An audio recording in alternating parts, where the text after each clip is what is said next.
All right, this one's gonna be quick. There is no time to waste. Every second counts. Tip number 1, read the whole recipe from start to finish before you do anything. Then write your shopping list straight from the recipe and go through it section by section. Keep a damp cloth on your station or nearby at all times to help you wipe up messes. Always put a non-slip mat or a wet towel underneath your chopping board. It stops it from moving around. Always have a jug of hot water around to keep your dirty spoons and spatulas in.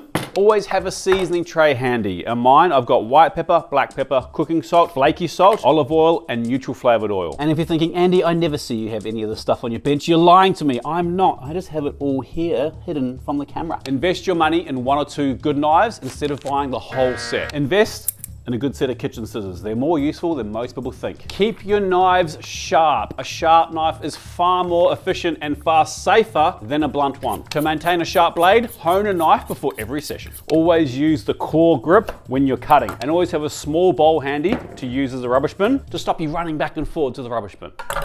Use a speed peeler or a wide peeler instead of one of those other little dinky ones. They're way faster and more efficient. Make sure you chop vegetables all the same size. That way when they're cooking, they cook at the same rate. Use an essential bench scraper to move your chopped veggies on and around the board. It's more efficient and it saves the edge of the knife that you just kept nice and sharp. Make sure you have your mise en place, everything in order before you start cooking. Your veggies cut, your tomatoes out of the tin, tomato puree out of the tin and weighed out, ready to go. Use the right knife for the right job. If your recipe calls for finely cut garlic or ginger, just use a fine grater. It's way easier and takes half the amount of time. Make a mess, clean as you go. If you've just spilled oil on the floor and you need to clean it up quickly, pour some salt on it. It absorbs the fat and it's way easier to clean up. Heavy bottom pans, they distribute the heat way more evenly and they are worth their investment. You can use the ones like this, like cast iron or a carbon steel or a stainless steel. Just make sure it's got a nice thick bottom.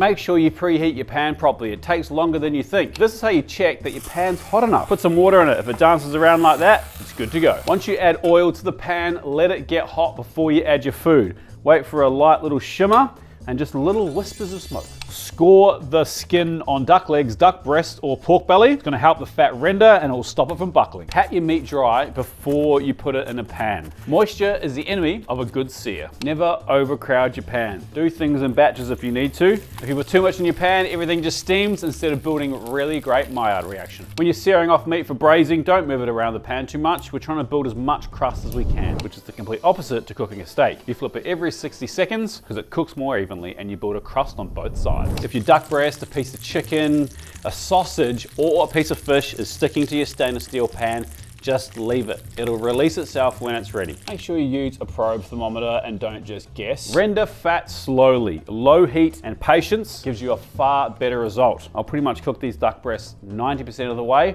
all on that one side. When roasting meat, make sure you baste it often. It's gonna help build color and keep it nice and moist. Also to remember to keep turning it around every time you baste it, because ovens have hot spots. If you're trying to bring something up to a boil or a simmer quickly, pop a lid on it.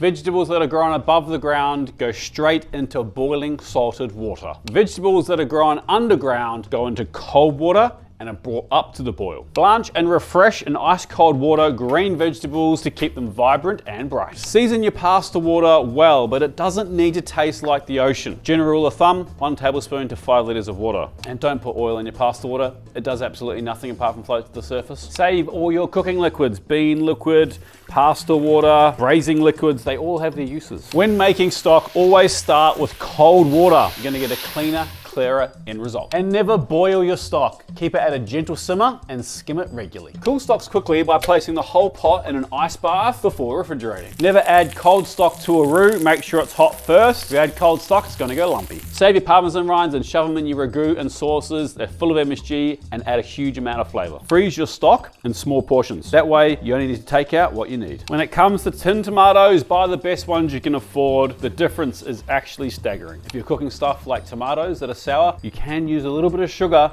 just to bring up some of that sweetness if you need to. When it comes to any seasoning, you can always put more in, but you can't take it out. So only add a little bit at a time.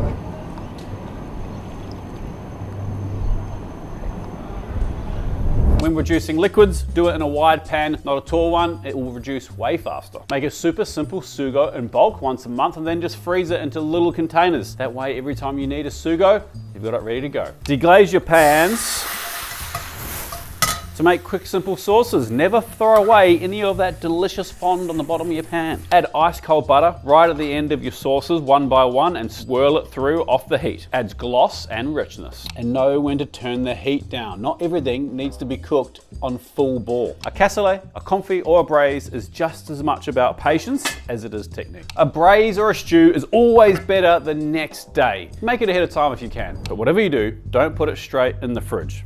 Let it cool down for a couple of hours at least until it gets roughly to room temperature, then pop it in the fridge. Rest braised or confit meat in the liquid or fat it was cooked in. If you don't, it'll dry out. Keep your fridge organized. First in, last out, always. Store lemongrass and chilies in the freezer. They'll store for months and you can grate them straight from the freezer. Store fresh herbs just like you would flowers in a vase with some water and in the fridge, except for basil. Put that in a vase also, but don't put it in the fridge. Put raw meat and fish on the bottom shelf of your fridge always. Why? Because it stops cross-contamination. The freezer is a tool, it's not a dumping ground. Make sure you label and date everything before you put it in there so you can keep a running record of what's actually in there. Don't let stuff get freezer burn and end up in the bin 6 months later. The amount you cut or crush garlic really affects how strong it is. If you just crush it lightly like that, not very strong. If you grate it really, really fine on a mandolin or cut it really fine with a knife, it becomes super strong. When baking, make sure you always weigh your ingredients out and use grams instead of tablespoons and cups. It's far more accurate and makes for a much better end result. And always sift your flour when you're doing cakes and sponges. It aerates it and you're going to end up with a much lighter batter. When using eggs when baking, make sure they're room temperature. Recipe calls for room temperature butter and you forgot to take it out of the fridge, just grate it. And if you're grating anything, do it on a bench scraper and it's easy to move around. Here's another extra one. Yeah, bonus. Stop mixing cake batter as soon as it comes together. If you overmix it, you're gonna get a tough cake. Use parchment paper in cake tins. There's no need to flour and grease everything. Tap your cake tin a couple of times on the counter to knock out bubbles before you put it in the oven. Oven's this way. Season all the way through the cook, not just at the start, not just at the end. Little bits all the way through. Toast whole spices in a dry pan before you start cooking with them. It wakes them up, releases the volatile oils, and makes them way more tasty. Bloom ground spices in fat before you start cooking, so it wakes up the flavor. When sweating onions, do it nice and slowly. It helps them to develop really nice sweetness. If you do it too fast, it can go bitter. When cooking with garlic, make sure you cook it properly before you add any liquid, because raw garlic can taste super bitter and nasty. It needs time without liquid to really soften and sweeten up. If you're using tomato paste, make sure you cook it out. It's straight raw tomato concentrate. If you don't, it's going to be too sharp. Caramelizing onions takes way longer than you think. Have some patience. Whatever you do, don't take your eye off it, because as soon as you do, you'll burn them. Keep the sides of your pots nice and clean. Use a rubber spatula to scrape down the sides. It's not just me being pedantic. If you have stuff up on the top, it's going to burn faster than stuff on the bottom. When cooking anything, taste as you go.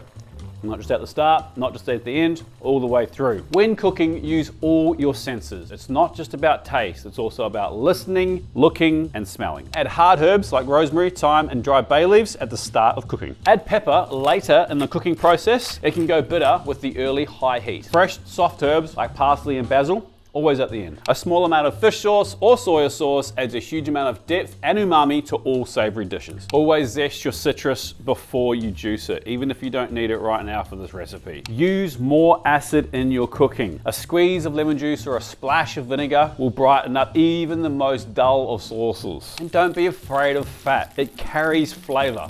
And it's the easiest way to turn a humble dish into something luxurious. Please, whatever you do, make sure you rest your meat before you slice it. If you don't, the juices are gonna run everywhere. When resting meat, always put it on a rack that's on top of a tray. You've just spent all that time building crust, don't ruin it by having it go soggy. A little bit of finishing salt after you slice your meat goes a long way. Use MSG. It's cheap and delicious, and it's perfectly safe to eat. And if you're not sure, taste it. And if you're still not sure, taste it again.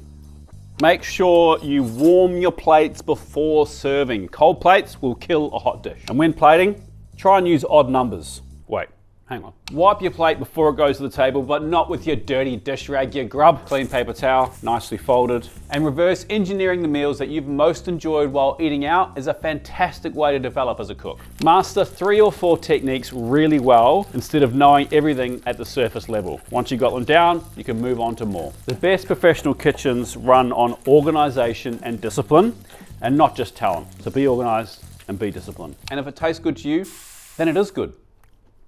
Yum. like and subscribe.